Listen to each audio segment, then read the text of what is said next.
Terima kasih pemirsa yang kembali bersama kami di One on One. Pertanyaan saya selanjutnya adalah berkaitan dengan pertanyaan yang sebelumnya. Ibu adalah dari NU.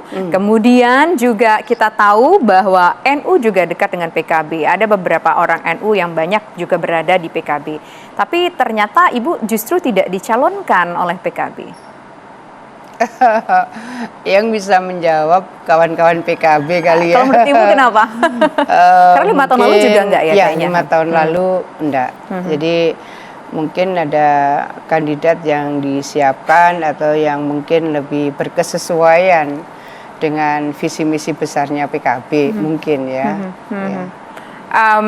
Pernah komunikasi soal ini nggak Bu kira-kira Bu? Enggak. Sebagai orang yang juga dekat begitu kan ini saling seperti ada ketersinggungan satu sama lain ya, tapi soal komunikasi ini nggak ada. Enggak sih, kalau tersinggung enggak. Saya ya datar-datar aja sama Mas Imin. Komunikasi terhadap dengan Cak Imin gimana Bu? Mas Halim ya, Pak Mendes juga saya cukup komunikatif pada saat saya di pemerintahan, dan Pak Mendes sangat support program-program untuk Jawa Timur. Tapi kalau bicara soal politiknya gimana? Ya karena mungkin saya membatasi saja. Kalau kemarin saat saya di Pemprov, saya menghindari berbicara soal politik ketika saya masuk dalam program pemerintahan. Ya saya betul-betul saya relatif membatasi bagaimana program-program dari Kemendes bisa sampai, dan saya biasanya kalau turun ke lapangan itu enggak sekedar blusukan. Di bawah blusukan itu ada namanya ngelutus, Mbak Tisa. Nah, apa itu ngelutus? Ngelutus itu lebih kecil lagi. Ibaratnya gangnya lebih kecil ya, karena kami di bawah kan harus lebih banyak turun. Tapi nggak ada sama sekali berkaitan dengan bicara soal politik, itu nggak ada ya. Semuanya adalah berkaitan dengan program seperti apa komunikasi antara pemerintah pusat kepada pemerintah daerah. Nah, kalau misalkan kita bicara juga, ini kan yang terkini adalah bentar lagi kalau nggak salah November dan Agustus besok akan dilakukan pendaftaran ke KPU begitu ya, untuk calon-calon kepala daerah. Nama Bu Khofifah insya Allah salah satu namanya untuk Jawa Timur begitu, yang sudah beredar sejauh ini begitu ya, menjadi calon incumbent begitu. Nah, kalau kita dengar-dengar ini PKB tampaknya juga akan berkoalisi dengan partai-partai yang tadi sudah kita sebutkan di awal. Tanggapan Ibu bagaimana? Semua warga negara punya hak yang sama. Untuk Pemprov, calon gubernur boleh independen, kecuali presiden ya, karena itu undang-undang dasar. Jadi siapa saja boleh dan punya hak untuk berkontestasi. Ya. Salah satu calon kuat di Jawa Timur kan nama Bu Khofifah Indar Parawansa begitu. Nah, tapi PKB ini tidak pernah mendukung Ibu untuk maju meskipun darahnya dari dulu itu 10 Ibu, tahun lalu ada 10 tahun lalu iya begitu. Nah, kalau tahun ini apakah ada naga-naganya juga karena mungkin PKB akan berkoalisi dengan sejumlah partai lain yang sudah punya rekomendasi ingin mendukung Ibu maju ke Jawa Timur? Sampai sekarang belum. Sampai sekarang belum. Komunikasi dengan PKB seperti apa Ibu? Dengan Cak Imin misalnya?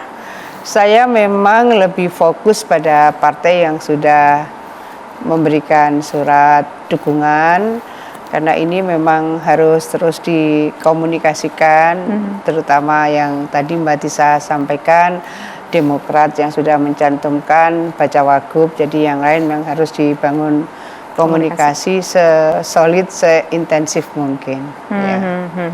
Ya. Dengan Cak Imin seperti apa Bu? Apakah sempat ada mungkin entah mungkin bertemu, berbicara soal akan seperti apa, mungkin sebutlah Jawa Timur 1, apakah ada mungkin pembicaraan itu? Karena Cak Imin itu pernah mengatakan, kalau saya tidak salah, beberapa waktu yang lalu, saat ini mereka juga tentu akan fokus lah, sudah menyebutkan bahwa akan bicara soal calon gubernur, berbicara soal gubernur, kan salah satunya udah pasti nih, yang salah satunya adalah Jawa Timur nih yang akan melakukan pemilihan umum pada tahun 2024 ini. Pasti semua partai sudah menggodok, memetakan, mendetailkan kemungkinan mereka akan menyiapkan di mana, kan ini bareng se-Indonesia. Jadi seluruh provinsi, kabupaten, kota pasti sudah melakukan pemetaan secara detail antar partai saya rasa sudah pasti melakukan komunikasi, mereka akan berpartner di lini mana gitu. Tapi kan saya bukan pengurus partai, jadi saya lebih kepada komunikasi formal informal yang terkait dengan proses pencalonan saya nanti. Belum dapat jawaban ini kita pemirsa. Kira-kira apakah mendukung atau tidak? Tapi tentunya siapapun partai, apapun partai yang ingin memberikan rekomendasi ataupun dukungan kepada Ibu Khofifah dengan tangan lebar, tangan terbuka akan menerimanya tersebut. Kalau seandainya yang bersangkutan mencalonkan calon wakil yang lain pun, Ibu pun akan berusaha tetap membawa nama Emil Dardak. Kalau saya melihat kompetensi itu banyak dimiliki oleh banyak kader Jawa Timur, kompetensi, capacity juga. Tapi kemudian kesesuaian itu menjadi sangat penting untuk bisa bersama-sama melakukan percepatan. Jadi ini kan sudah proses akseleratif karena sudah pada periode kedua gitu kan. Periode pertama kemarin sudah, maka pada periode kedua mestinya sudah harus running well, kira-kira seperti itu. Ya. Bu Khofifah, ngomong-ngomong lagi nih, soal ini yang paling hangat nih dibicarakan, yang bikin kita tertarik semua adalah soal Jawa Timur, begitu ya, Jawa Timur 1. Katanya Caimin ini sebetulnya sudah punya kandidat nama, tapi dirahasiakan nih dari Bu Khofifah biar nggak ketahuan sama Bu Khofifah gitu. Siapa lawannya? Gimana tuh Bu Khofifah nanggapinnya? Haknya beliau. Saya mah jalan aja. Hari-hari saya rasa tengah malam saya masih di daerah mana, subuh baru sampai mana. Itu tradisi saya. Dulu juga begitu, saat menjadi gubernur juga begitu, saya biasa jalan tengah malam karena itu efisiensi waktu. Saya tidur di mobil jelang subuh atau bahkan subuh saya di mana, tadi malam juga begitu. Jadi saya tidak akan menjadi bagian yang ikut memikirkan program orang. Oke, slow aja gitu ya Bu. Bu Khofifah, ini kan juga menarik ya bahwa Bu Khofifah itu kemarin kalau tidak salah ketika Pilpres mendukung pasangan 02. Kenapa Ibu? Bagi saya sustainability itu penting. Tidak berarti kalau sesuatu yang berlanjut tidak ada perubahan, tidak ada pembaharuan, tidak. Jadi ada kaidah usul fikih itu begini. Al-muhabbatatu ala qadimi sholih wal akhdhu bil jadidil aslah. Jadi kalau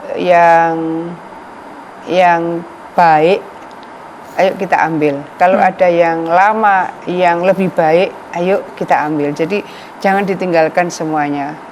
Jadi ada kebaikan-kebaikan yang itu tampak di depan mata. Kebaikan sustainable development ya maksud saya. Maka ayo kita lakukan. Tapi kalau ada yang lama, yang lebih baik, ya jangan ditinggalkan, ambil juga. Jadi pada dasarnya balancing itu menjadi penting, keseimbangan untuk bisa melihat bagaimana ke depan ini kita harus rancang bangun bersama. Hari ini kita harus melakukan apa, dan kemarin kita punya pengalaman seperti apa. Kalau ada pengalaman-pengalaman kemarin dan ternyata ada yang sukses, ada yang kurang sukses, bahkan ada yang tidak sukses, dilakukan proses korektif. Nah, proses korektif itu harus dilakukan melibatkan banyak pihak, saling terbuka pikiran, terbuka untuk bisa mendengarkan, menerima masukan. Tidak bisa semua ditinggalkan, karena yang kemarin pasti ada baiknya dan ada kurangnya. Nah, mari bersama-sama kita berbenah. Dan sustainability bagi sebuah negara besar seperti Indonesia kan membangun sesuatu itu tidak hanya fisiknya, tapi juga membangun karakter, membangun mentalnya. Nggak bisa bim salabim. Ada sesuatu yang baru kita tahu hasilnya itu takes time, setelah beberapa saat gitu.